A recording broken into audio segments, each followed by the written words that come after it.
Hello out there, digital makers. It's Wednesday, and so that means it's time for digital making at home. This week's episode is a highly secure one. Christina will explain that in a second. If you haven't already, say hi in the chat and let us know where in the world you are. I'm Mr. C, and I'm coming to you live from Cambridge in the UK. Back with us once again is the uncrackable Christina.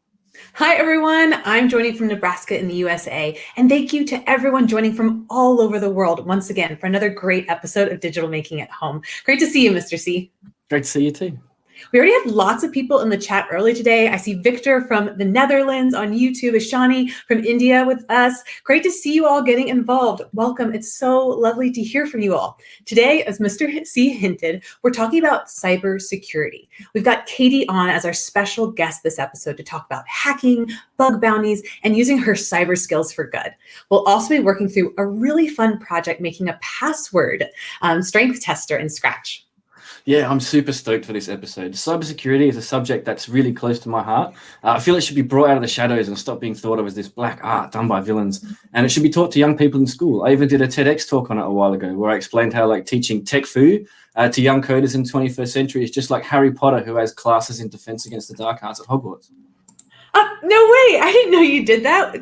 Could we watch it? Could we all watch it? Yeah, it was a while ago now, but you can still catch it on YouTube. For those of you who are with us for the first time this week, welcome. Digital Making at Home is all about empowering the digital generation by helping them create with technology. Every Wednesday, we see digital making projects from young people worldwide. We make cool gadgets together, and we chat with incredible inventors and makers from all over the globe. And we love having all of you here with us each week making cool stuff. We broadcast every episode live to YouTube, Facebook, and Twitch. Your comments come through to us live on those platforms, and we love hearing from you all each week during the show. Feel free to jump in, ask questions, or let us know your opinion. I see Alex, hello, on Facebook. Hello, Ronner in the Philippines. Oh my goodness, Canada. Larry, hello. Oh, Johnny in Brazil on YouTube. This is amazing. It's great. We get everyone's messages and we love hearing from you all. If you haven't been shouted out by us yet, please don't give up. Ask us questions, share your stories, give us your opinions in the chat. And make sure to like and subscribe on YouTube because it really does help us out. Or head to rpf.io/sub and you'll get all of our content fresh off the press. And when you subscribe, then you'll be the first to know when we go live. Yes, subscribe and join this amazing global community. And I mean global, right? Look at the chat. It's incredible. We're a community of digital makers, educators, and explorers coming together to change the world with digital making. Subscribe and join the digital making adventure. Absolutely. Should we bring Katie on now and have a chat with her? Yes. Let's do it. Hey, Katie. Hello, Katie. Great to have you here. Welcome. Nice to be here. It's so great to have you. Can we begin, Katie? Can you explain to our learners, what is cybersecurity? Cybersecurity is all about making computers safe. Computers are nowadays everywhere. They are in things like your phone to your toaster. All of those can be computerized. And obviously there's a big risk there. There are people out there who want to do bad things.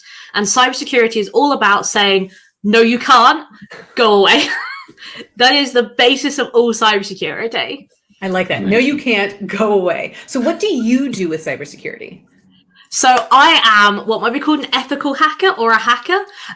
What I do is I go in, I pretend to be a hacker, I pretend to be malicious and say, hey, here's what I can do. You really need to fix this because if you don't fix it, this is the risk you're putting people at.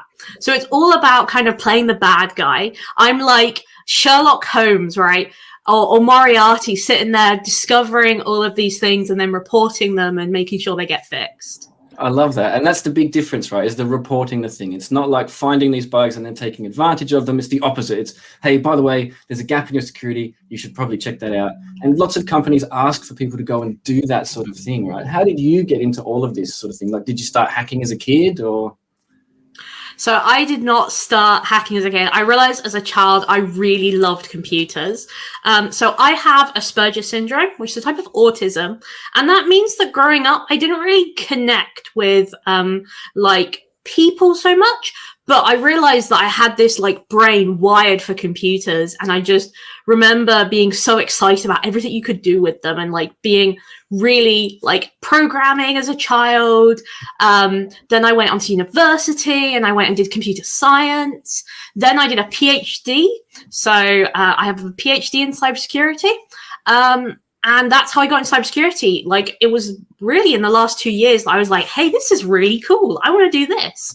And transition from like doing programming into cybersecurity. It's super neat. I want to go back to the fact you mentioned Asperger's, and you talk about it kind of like it's a superpower, which is really cool how you say like you're using computers. And then you talked about a PhD in cybersecurity. What does that even mean? Like, are you just hacking all the time? So a PhD is it's me going to school by choice. When I was younger, I did not want to go to school by choice. As an adult, I'm like, yeah, I want to do more school. That's what I want to do with my time. A PhD is basically school, but instead of studying subjects, you basically get told, find out something new, find out something that nobody's ever found out before, that no one's done before, and then tell us about it. Absolutely. And that's a difficult thing to do, but it's so rewarding. Like, a PhD is incredible. And yeah, my Asperger's is a form of autism. And what that means is that my brain is just wired differently from other people's brains. You can kind of think about it in some people have standard programming and mine's just a little bit different. And I think it really, the way my brain is wired, it's wired for computers. And I've realized really early on in my childhood that, I maybe wasn't good at everything, but I did love computers and I had this genuine passion for computers, and I got them and I understood them. Way before I could even go into school and do computer science. There wasn't things like the Raspberry Pi Foundation when I was growing up. So really people are more fortunate than I am. Definitely. So what is a bug, and how did you get into taking bug bounties? So a bug, usually we think of it as any kind of problem in software. If we have a piece of code and it doesn't work quite right, we call that a bug. Now, when we talk about it in security, when we find one of these software bugs and actually it causes not just something weird to display, but actually it causes, the whole system to break, right? That is what a security bug is. And bug bounties is all about, oh, I found a problem in your system. I'd like to be paid, please. And that's kind of the really fun thing about it, is that, it's you get paid for them. Companies genuinely want to find these. They get left all the time. Developers aren't experts, they just make mistakes. And it's good that someone like me can come along with a slightly different brain, a different perspective, a different way of looking at things, and say, hey, this code is vulnerable, and get paid for it. Katie, you definitely have people excited about getting a PhD in the chat, and even folks who are just interested in reading your work. Is there a website, and where can we find more information about what you do? So my viva for my PhD, so at the end of a PhD, when you write it up, what you create is a big book. So that's a big book. That's a big book. It's 200 odd pages. It's got my name on the front. It says the title there. So you produce this great big book. Now the problem is no one can prove that you wrote this giant book. So at the very end, you have what's called a viva, which is an oral exam. And the idea is that you sit in front of a panel of experts, world-renowned people, and you tell them why your work is important, why it matters, and they come along and say, here's your PhD. And I've got that in 2 weeks. So that's what I'm currently prepping for. After that, I will then have people can read my thesis if they want to, but I've still got to Can you send me a copy of your thesis? I would love to. I would love to read your thesis. Not kidding. I would love to have it. That'd be amazing. Yeah, of course. My heart just started beating so fast that this is in 2 weeks. Yeah, that sounds hardcore. That's incredible. That's really, really exciting. Katie, could you talk about what was the first bug that you found? Oh, okay. So I was really fortunate that when I first started out, I have friends in university. So I mentioned my Asperger's. I didn't really have friends sort of growing up. But when I got to university and realized, hang on, there's a bunch of other computer nerds here. We got on like a house on fire. We got on so well. It was incredible. It was amazing. And my friends were like, hey, there's this thing happening. There's this HackerOne live hacking event. Would you like to come? And I said, no, I'm not interested in hacking. And they weren't really satisfied with that answer. They're like, no, come on. We'll do like a little reunion. And that got me. So I went along and I was like, I won't find anything. They basically get all the best hackers from the world. Like, we're talking people who make like hundreds of thousands of pounds a year, like people who are just incredible, super genius hackers. And I was like, I'm never going to find anything. I have no idea what I'm doing. But I did. I found the very first vulnerability while I was there. It was in Uber. So really big software company. You'd kind of expect them to kind of have like major teams. But I thought a bit differently. I looked at things a bit differently. And I found out that you could actually change like the amount somebody was paying for like their taxi, basically. It wasn't quite that, but it was close enough to explain it that way. And Uber was like, well done, here's $1,000. And I was like, what? Are you joking? Are you sure? Are you sure you didn't mean somebody else? But it was amazing. It was like such a rush. And like, I remember writing the report because obviously we've got to report them. So we had to write out this report and I was shaking. I was like, oh my God, I can't think. I was like, they're like hyperventilate. I was like, oh my God, I can't. But we got it written down. And then, yeah, hearing those words, Katie, you're getting $1,000. I'm like, no, I spent it all on yarn. I'm a huge knitter.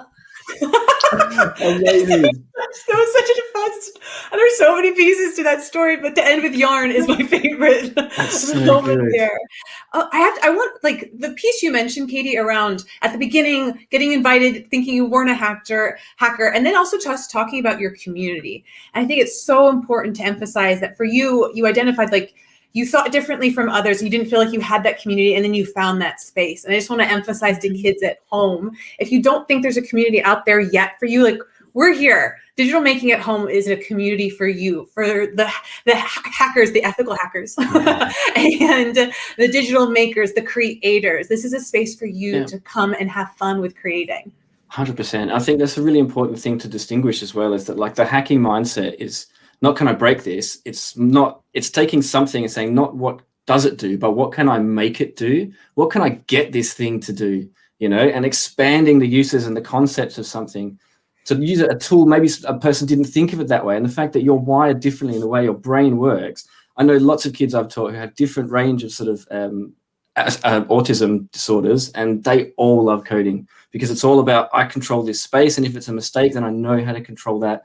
And if you love that sort of thing, please get involved with any sort of making projects you have around your area. Get your Coder Dojo, go to those sorts of things. Like, you'll find your community there. Christina's 100% right. Right. And Katie, are you still wait till university? I had to wait till university. So I think it's so great that people nowadays have like these spaces that just didn't exist when I was a kid. It's really great that these are options for people, and they don't have to wait until they're like 18 or 19. That seems forever away. Right. Yeah. Yes. These, like, I can't, right. I'm struggling because the words that they're right there of just, the spaces that existed that weren't there when I was a kid. Now, Katie, Definitely. Are you still attending bug bounty programs now? Where have you traveled to participate in them? Oh, I had like a whirlwind of a year in 2019. So just before the pandemic, I was super fortunate that I started out going to London. So I don't live in London. So I went down to London for the day. That was very nice. Then like about 2 weeks later, I just wake up. Obviously, the UK has quite a big time difference to the US. So I woke up and I checked my emails, and it's like, do I go to Vegas? It's like, yes, I do. An all-expenses paid trip to Vegas. I'd love to go to Vegas. So I went to Vegas, and that was really fun. I then went to Vancouver, Canada, and that was really fun. That was really nice. The weather's very similar to the UK, so I was very much used to the lovely rain in Vancouver. And then just like as before Christmas in 2019, I actually went to LA, and I didn't pay for any of those trips. HackerOne just flew me around to try and participate in these events. What's your favorite bug that you've discovered? So my favorite bug I've discovered is kind of a weird one because it doesn't seem like that. Like, oh, that's really dangerous. So it was on an application, and you could just change the value of something without having any permission to. That's kind of boring, right? Apart from the application was an airport, and the value you could change is the runway length. Now, you can't land big planes on small runways without having like major problems. And I found out that you could absolutely tell this like application that it had like a super long runway and it'd be fine. And when you think about it, like technically that's kind of a boring vulnerability.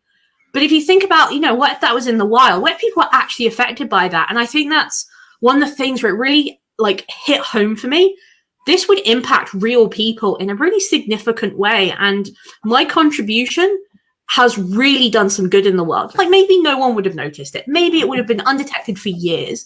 But on the off chance it wasn't, and in the off chance that, it was never fixed, like the impact that could have on like just a regular person was so huge. And I think that's been my favorite vulnerability just because of the implication of it. Yeah, totally. I mean, hackers have this unfortunately bad reputation, and maybe it's warranted in some cases, for being hooded techno villains twisting moustaches over the phone lines at 3 a.m. who like go about scamming people, breaking stuff. Why is it important, do you think, to teach young people about InfoSec and like hacking? Well, we use technology all the time. Like people who are watching are using YouTube, they're using maybe Facebook, they may be using Twitch. You want to know that what you say is secure there. You don't want your password being leaked. You don't want your email address being out there. You don't want your message history. Maybe you have private messages. Maybe you have like messages that are between you and your family that you really wouldn't want public. Maybe it's between you and your best friend. Because we interact with like technology so much now, there are so many like opportunities for someone really bad to get in and cause a lot of damage. And we hear about it all the time. Like, this is not something that's a theoretical risk. This happens constantly. Like banking systems, you think those would be the most secure places in the world. You think they would have like, they'd be protecting everything. They'd be putting a lot of money into it. But that still happens to them. And it's really important to learn cybersecurity so like you yourself, that you're safe and that the services that you trust have good services and that have that security. Definitely. Yeah. Kate, what advice do you have for a young person, especially a young person watching right now who is excited to jumpstart into cybersecurity? Where should they start? So the first thing is if you find that you're listening to me now and you're like, yes, I love that, I'm really interested, don't let that passion fade, because that passion is something that like will carry you through even the hardest subjects. Like passion is what gets you to getting through those difficult moments. I'd say start anywhere. Like just start experimenting, just start Googling. One system I really like is HackerOne has Hacker 101. And what that is, it's called a CTF, so capture the flag. The idea is you can find security vulnerabilities somewhere safe. And it's like a little game. You try and find as many flags and you get points for the flags. And that can let you practice your skills in a really safe environment. Now, not to plug, I have a YouTube channel. I also teach people this. But part of my YouTube channel is teaching you how to get into cybersecurity, how to start hacking if that's something you're interested in. So yeah, there's so many different ways of starting. You can, whatever works for you, there's so many different resources out there. But just start.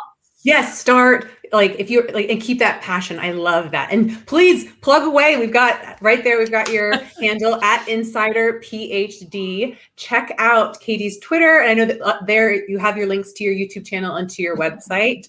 And hopefully once your thesis is done, you'll have a link on there as well, because we all love to support you.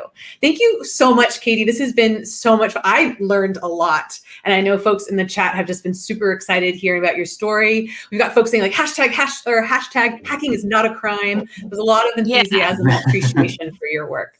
So thank you so much for joining us. Hopefully we can have you on again. We'll see you later. Yeah, thank you so much for having me. Have fun, Catch you later. everyone. Bye. Send me a PhD.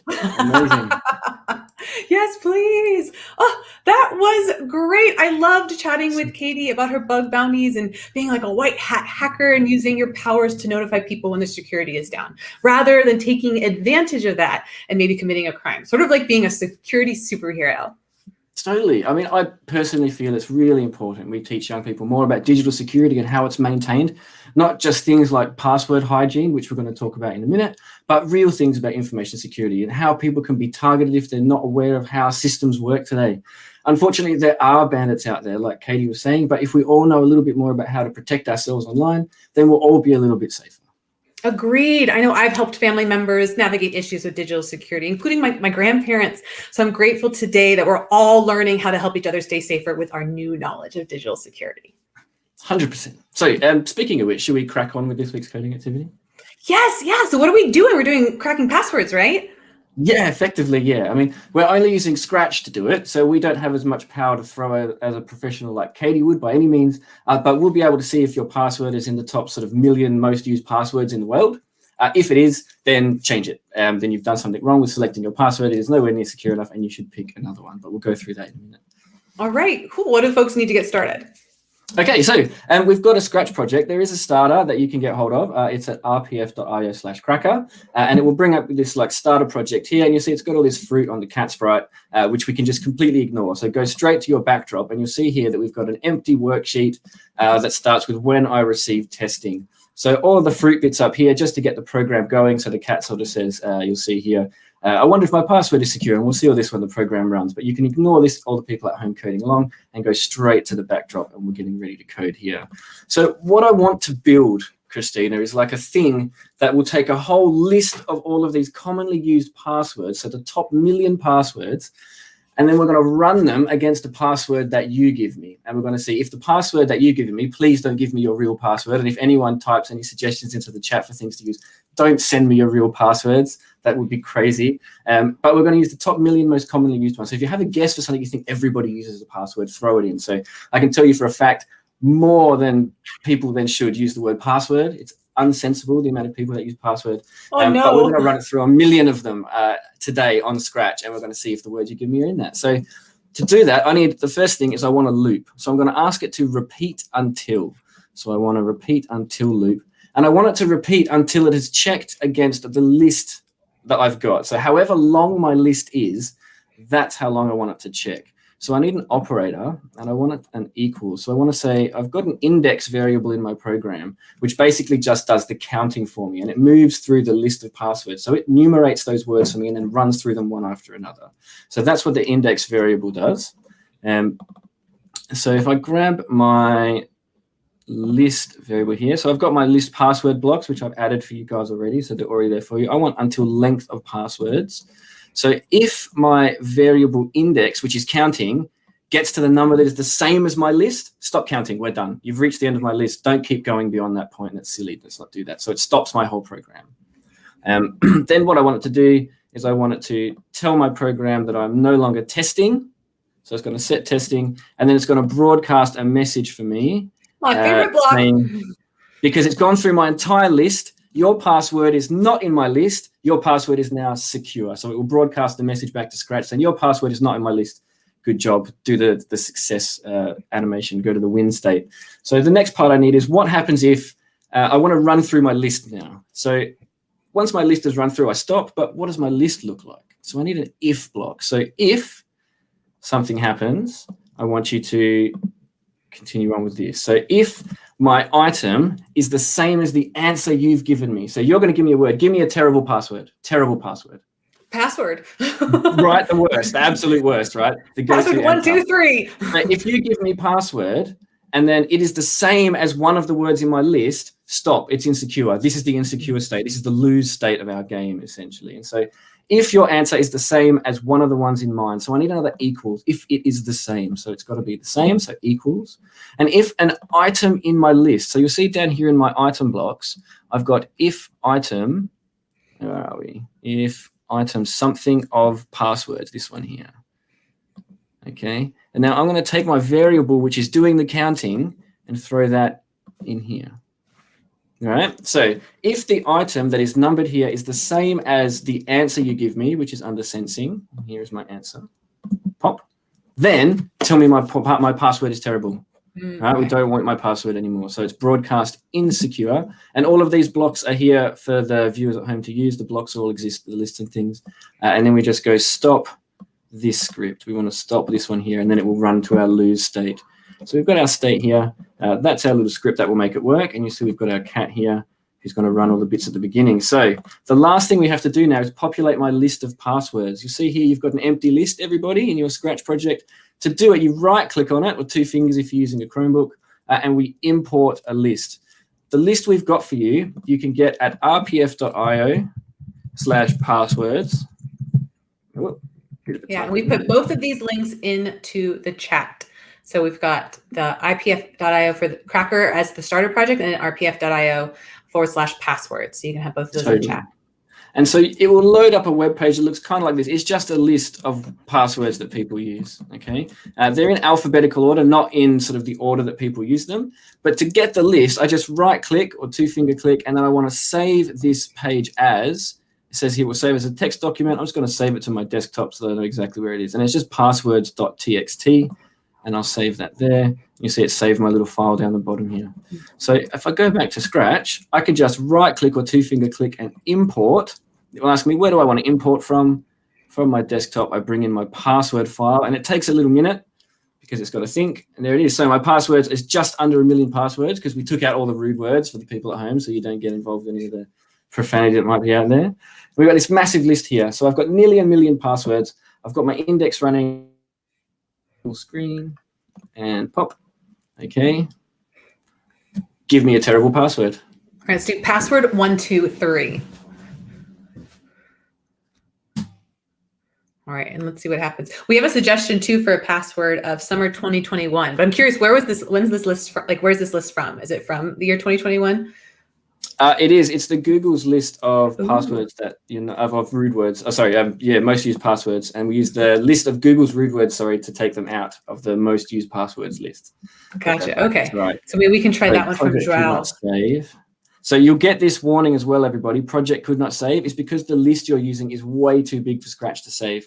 If you want to shrink it down to Scratch and save your project, you need to go down to somewhere around about 150,000 words, and then it will be able to save on the cloud. Other than that, you can just download your project and save it to your computer. So let's see, why is my code not doing what I want? While you're doing that, I'm going to check the chat. I see, there's a request for Katie's YouTube channel to be added to the chat. So we'll get that added in there. Thank you, Alex on Facebook, asking for it. We've solved a bug. What is it? I haven't changed. It's not counting. It's sitting on number 1. So if I get rid of this, you'll see here that my index is sitting on number 1. I'm going, why is that not moving? Because I haven't told it to move. So in my loop, I need to add change index by 1 in here. Okay. There we go. So now it's counting. Look. There we go. There we go. Okay. So your password isn't in the top 977,292 passwords. Password 123 didn't make it in. I can't believe that. Let's try it again. Let's try it again. I just put password in this time. I know why it's been removed. Because the larger word contains a rude word inside it, and so it got removed by our profanity filter. Okay. So try. Yes, go for it. 1, 2, 3, 4, 5, 6, 7, 8. Look how fast it pulled that one up. Okay, so your password is insecure. Change it immediately. I like the message. Okay, let's try another one. I know a lot of times folks use their pet names, so maybe try Spot. Okay. Nope. Insecure. Spot is not a good one. How about Joao put in summer 2021. Let's see if that one's on the list yet. And if it's not, y'all, that's a bad password. Don't use it. Bad password now. What? Oh, let's see. Oh, it looks like we made it through. It's not in the top. Not in the top. Okay, well, don't use that one though. Especially with the current year.